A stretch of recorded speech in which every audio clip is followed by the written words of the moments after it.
The purpose of my presentation today, though, is about making sure that all of you on the line are the healthiest that you can be.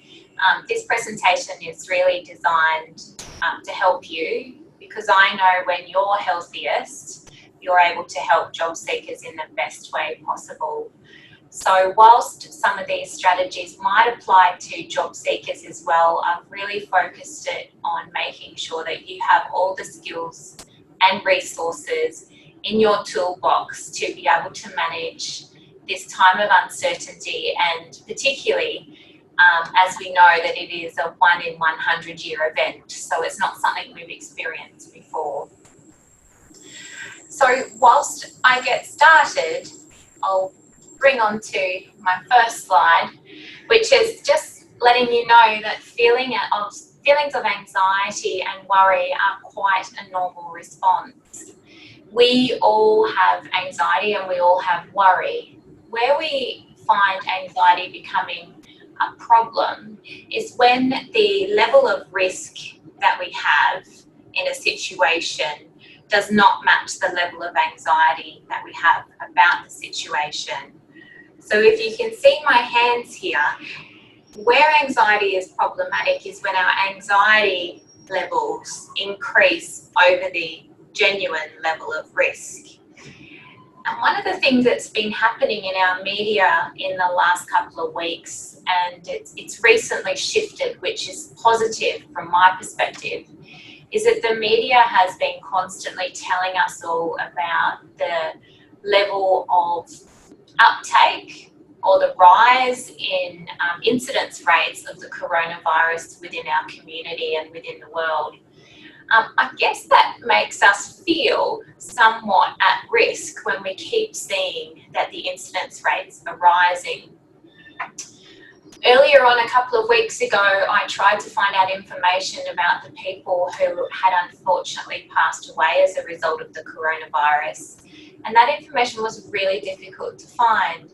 So we had this event going on where the media was taking over the messaging that we were all receiving, talking mostly about risk. And not surprisingly, it led us all to feeling quite anxious about our level of risk. What we need to do, I guess, as frontline staff, and particularly in the helping profession, is to make sure that we understand the genuine risks that we have in the population at the moment, and not be overly influenced by the way the media is responding to this event. So some anxiety and worry is normal, but we need to make sure that we take stock of that. So today is a little bit about taking stock of, does the level of risk that we have at the moment in the community match your response to where it's at? Now, stress and anxiety have a very similar reaction in our body. There is a body reaction that we have, there's a mind reaction, there's often a behavioural reaction, and there's an emotional reaction. And you can see from this slide that there are different types of reactions that people get from stress. When I was delivering this presentation recently, somebody asked me how you know if you have high levels of stress. And stress is a feeling, so it's a completely personal experience. That means that you are the best person to tell me, even though I'm a psychologist, you're the best person to tell me whether you have high stress, low stress, or medium stress. But what's really important to remember is that all feelings are on a spectrum, so they're not black or white. It's not I've got anxiety or no, I haven't. It's definitely a progressive level of anxiety that we would all have. And sometimes I like to think about anxiety and stress as being on a bit of a thermometer where 100's our limit and 0 is the least amount of stress that we might be having in this particular event. So I'm flipping between the word stress and anxiety, but only because I have very similar reactions in our body and our psychological response to those. What's really important for us to recognise, particularly as we continue to work, is that there is a positive amount of stress and anxiety that we should have from this experience.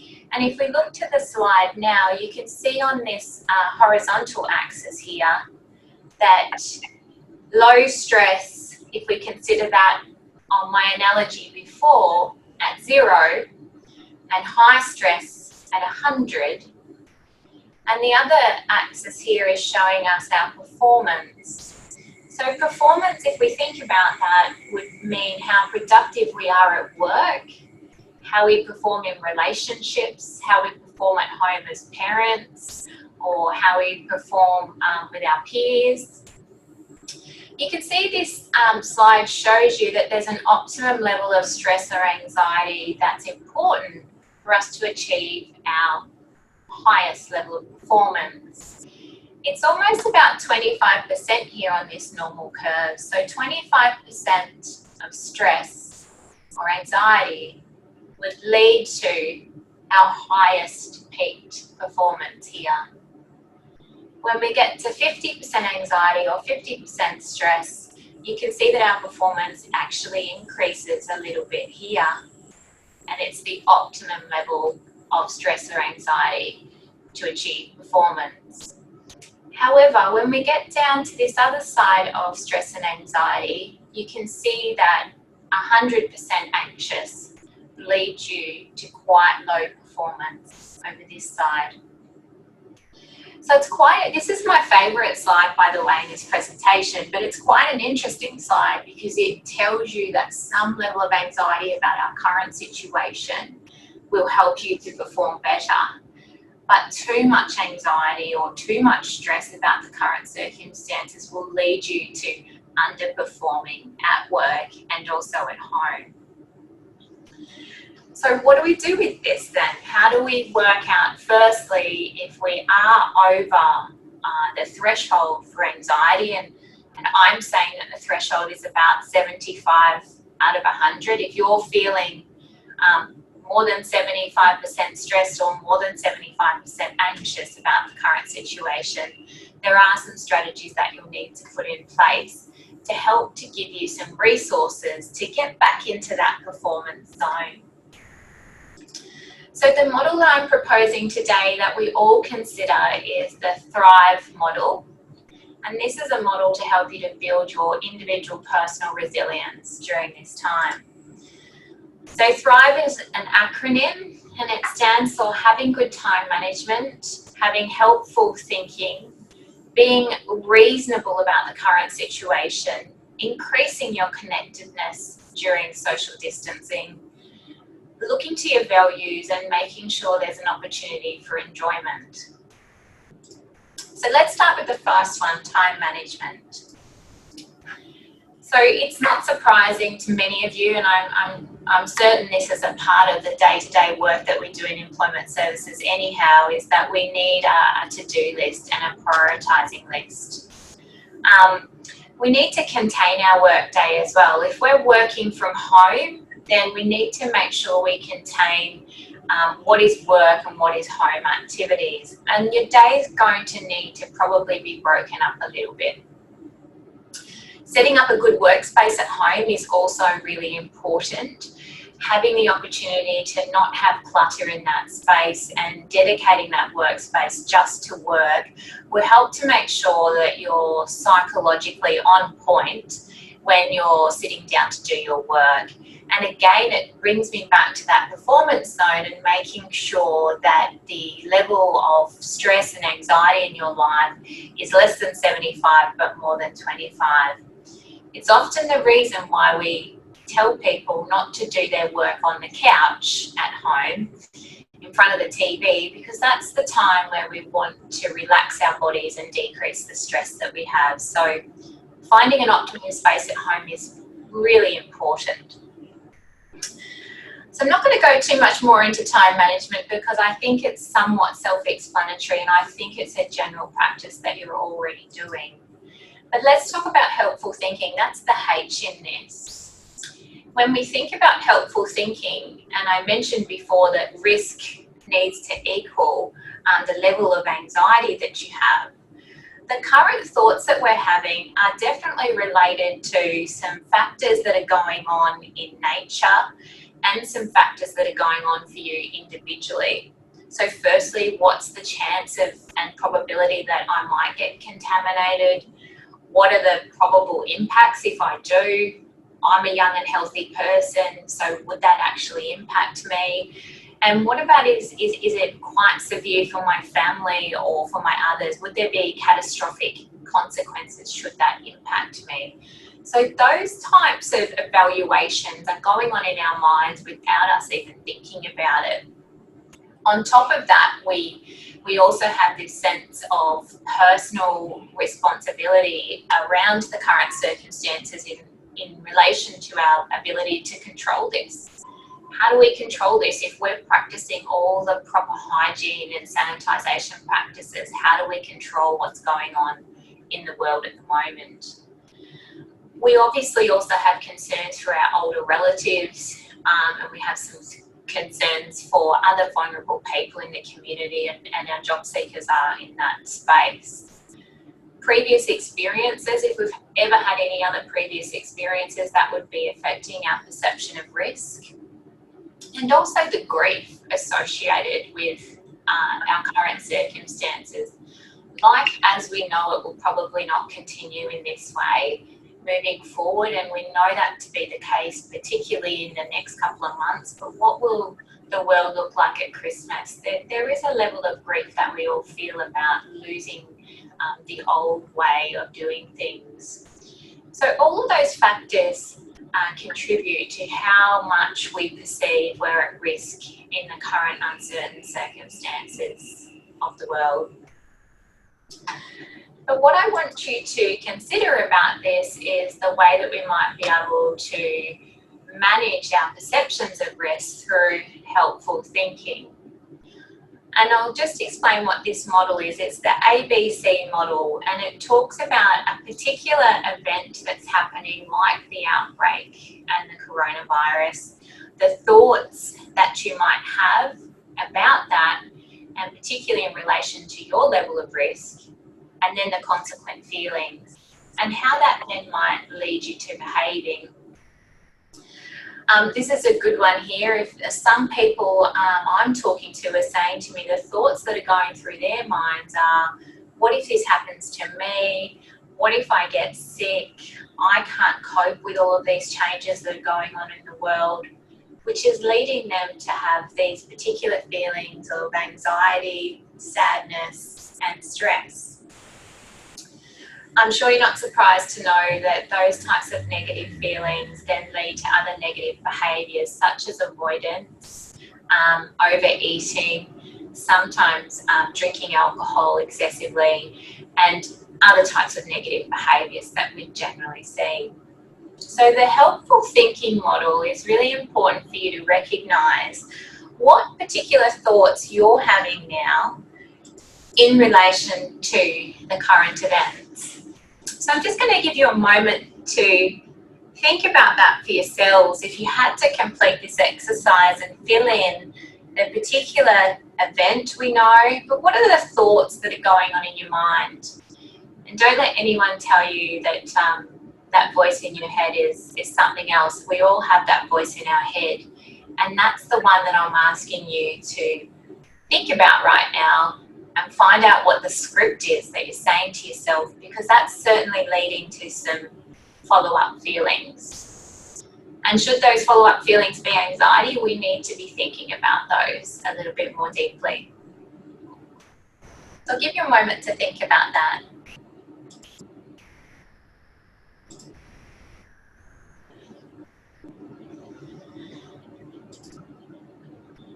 I guess the thing about helpful thinking is to recognise whether or not those particular thoughts that you're having in the column B are helping your current circumstances. If they're not helping, then there probably is an opportunity for you to, reframe those thoughts, or to think about it from another perspective. And some people call it the glass is half full, the glass is half empty. But if you thought about it from another perspective for a second, you might be able to change that thinking, which would lead you to having eventually different feelings about the current circumstances. So how does this fit together? Well, it fits together because if our particular negative thoughts are, I can't cope, or change is happening too rapidly, or I'm really worried about my parents at this time, and that's leading to feelings of anxiety, which are more than 75 out of 100, then we need to go back to those thoughts and see if we can try and make them more helpful so that we can reduce the levels of anxiety and stress that we have in our lives at the moment. Because we need to be operating in that performance zone in order to maintain our own personal health and our performance at work for the people and job seekers that we're working for. So helpful thinking, I'm quite passionate about, and exploring that for yourselves is important. But let's move on to reasonable, because time's getting away from us. But reasonable is really about making sure that we stick to the facts. Let's not let the media get in the way of the facts. All of us on the line are in a helping profession, and that means we've got a responsibility and a duty of care to know the facts. I've put up some reliable resources there, but the World Health Organization often has the facts, and that's really important. The other important part about the facts is to make sure that we contain them as much as possible. The media's moved a little bit in the last couple of days to the things that the government's doing to help us, which I think is great, because we've stopped focusing perpetually on the increased number of cases. But during this time, it might be helpful to limit the time that you spend looking at the news and the media to make sure that you're just gaining the facts and not being part of the hype. And obviously that means we're focusing our attention on what we can control and not what we can't control at this moment. The I in Thrive is increasing your connectedness. We know that when people are socially disconnected, they're more vulnerable to mental health conditions, and that is particularly the case for you guys. You know this because that's what happens with our job seekers when they're not working. A decrease in social connectedness leads us to wondering what our purpose is, leads us to being more vulnerable to other types of mental health conditions. So increasing connectedness as much as possible is really important. Today's webinar is a good example of how you can be connected to each other, but who in your family knows how to use FaceTime, and who do we need to teach to make sure in your friendship group that we maintain that connectedness? And it's not just going to be about a telephone call, it's going to be about seeing someone and seeing them smile and having all of those other reactions apart from the verbal cues we get from the phone. So making some time to understand who it is that you're going to reach out to, and I'm saying to people, who will the 5 people be that you'll consistently contact and make sure that they're safe? That's an important part for you to think about. The B is, what are your values? And I guess as potentially negative the situation is at the moment, what I feel is really great is that we've got this opportunity to reevaluate who we are and what we stand for and what our values are. And on this slide you can see some common values that people have. But if you're not living to those values, that's where a sense of uneasiness and negative feelings might creep into your day-to-day life. So stopping to reevaluate your values, stopping to make sure that you're the best version of you is one of the opportunities that we have during this time. Where people live their lives closest to their values, they're the happiest. And I want to let you know that happiness is is a feeling that is counterintuitive to anxiety and stress. So if we have opportunities to increase happiness, it will definitely help us to decrease those feelings of stress and anxiety. So think about what's important to you. What do you value? Do you value health? Do you value family? Do you value the caring responsibilities that you have? Is it parenting that you value? What is it that you value? And lastly, I'll give you the opportunity to start thinking about ways that you can still have enjoyment in your lives, ways that you can still have a laugh, ways that you can still have fun. Making sure that that's part of your day-to-day to-do list is really important. We say that most people during times of stress need to at least engage in 30 minutes of enjoyable activities. These are things that totally let you escape from the day-to-day goings on, and these are things that also allow us to release those really good hormones that we need to be able to smile. Obviously, eating a balanced diet, and we were joking at the office today saying Corona-19, I hope doesn't mean 19 kilos, but eating a balanced diet, we're not on holidays here.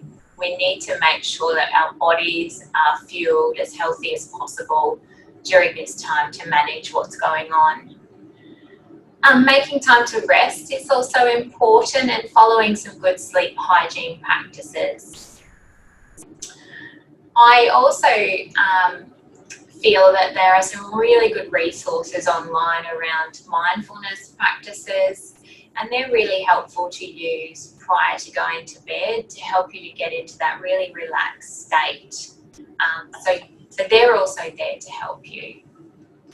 So to summarise my presentation today, Thrive really stands for making sure you've got good time management, having good helpful thoughts about the current situation, taking on board reasonable advice, not taking on board the media hype, increasing your connectedness. This is really important to make sure that we do more connectedness during this time.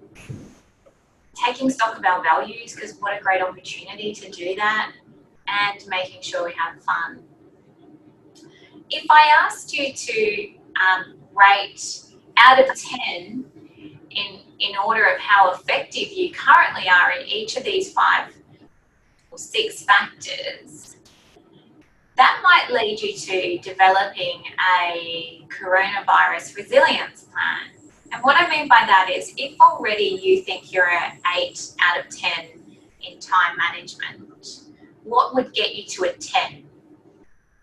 What do you need to do today to get yourself to a 10? In relation to helpful thinking, how do you think you perform there? Are you normally a very helpful thinker, or do you tend to lean on the side of looking at reality thinking or somewhat pessimistic thinking? If that's the case, what do you need to do to get to a 10? Coming back to reasonable, what do you need to do to limit the good information that you need to get about the facts of the current situation? What do you need to do? And I won't go through the remaining factors, but I think you get the point here. It's almost like we need to make sure all of our Thrive resources are fully stocked during this time. I've got here for you, any of you that are interested in it, is to do that evaluation for yourself. It might be that you also do that evaluation with your partner or your family at home. Some of us are also trying to homeschool. And so these types of conversations are the kinds of conversations that we might want to be having with our children. I do have some other quick slides I want to move into about talking to children for those of us who are parents. What's really important during this time is that the children know something is going on at the moment. And I don't want you to be afraid to discuss what's going on with children. Particularly important to make sure we dispel any myths that the children might have about coronavirus. My 7-year-old was telling me that jokes were already starting in the playground 2 weeks ago when someone had a day off school that they had coronavirus. Now, I don't think she knew what that meant back then, but the kids are talking about it. So it's really important that we don't just ignore children in our lives and what they're feeling at that particular time. We need to reassure them that they are safe. That's really important. And I've heard people talking about children becoming excessive cleaners and making sure that we manage that appropriately moving forward. Because as you're aware that excessive germ phobias do lead to obsessive compulsive behaviours, and we need to just moderate this time as being temporary for children and important but temporary. So there's some other tips on the screen there, but I think I'll leave the rest of that for you guys to read. My last slide is really about making sure that you're a role model for your children, and limiting media exposure for children at this time is probably really important. That doesn't mean not giving them any exposure, it just means limiting it and not making coronavirus the only conversation that occurs in your house. So that's about all from me. I wanted to leave you with those 5 strategies for making sure that you're the healthiest you can be, because certainly when you're the healthiest you can be, that's our best opportunity to help job seekers to find jobs.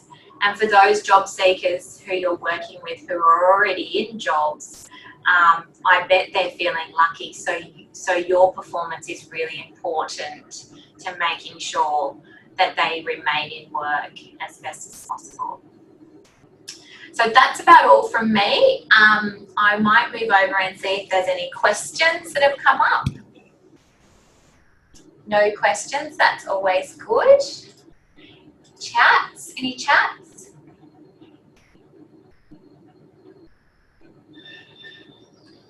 Can't see any questions, but I might just ask you all, are there any questions that you'd like to raise with me?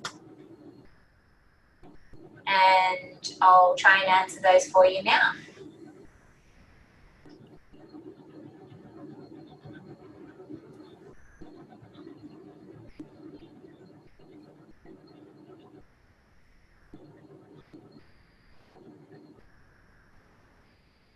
Can't hear any questions.